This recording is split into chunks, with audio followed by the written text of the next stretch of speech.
BJP পুত্রকে অবিলম্বে গ্রেফতার করতে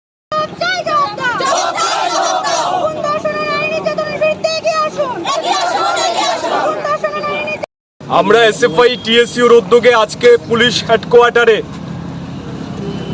বিক্ষোভ ধর্নায় সামিল হয়েছি। আমরা দেখছি গত 4.5 বছর ধরে এই রাজ্যটা জঙ্গলের নিকৃষ্ট শাসনে পরিণত হয়েছে। আইনের শাসন নেই, সাধারণ মানুষের জীবন দুর্বিষহ যন্ত্রণার মধ্য দিয়ে অতিবাহিত হচ্ছে। প্রতিদিন শিশু, ছাত্রী, মহিলাদের উপর নানা রকমের অত্যাচার সংঘটিত হচ্ছে।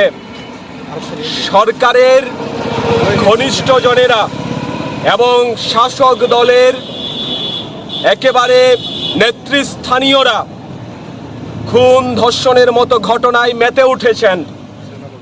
এই অরাজকতার বিরুদ্ধে আমরা বারবার প্রতিবাদ জানিয়েছি, কিন্তু এই রাজ্যে নারীদের উপর নির্যাতনের পৃষ্ঠপোষক হচ্ছে বিজেপি সরকার। কাজেই আজকে আমরা পুলিশ হেডকোয়ার্টারে এসেছি ধর্ণা দিতে।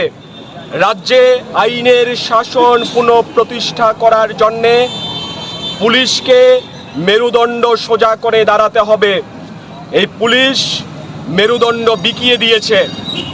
রাজ্যের মধ্যে অরাজকতা, বর্বরতা চললেও পুলিশ চোখে কাপড় বেঁধে কার্যত গান্ধারীর ভূমিকা পালন করছে।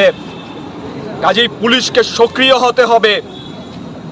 কুমারঘাটে, কল্যাণপুরে যে ঘটনা সংঘটিত হয়েছে, সে ঘটনা গোটা ত্রিপুরা রাজ্যকে লজ্জায় মাথা হেট করে দিয়েছে।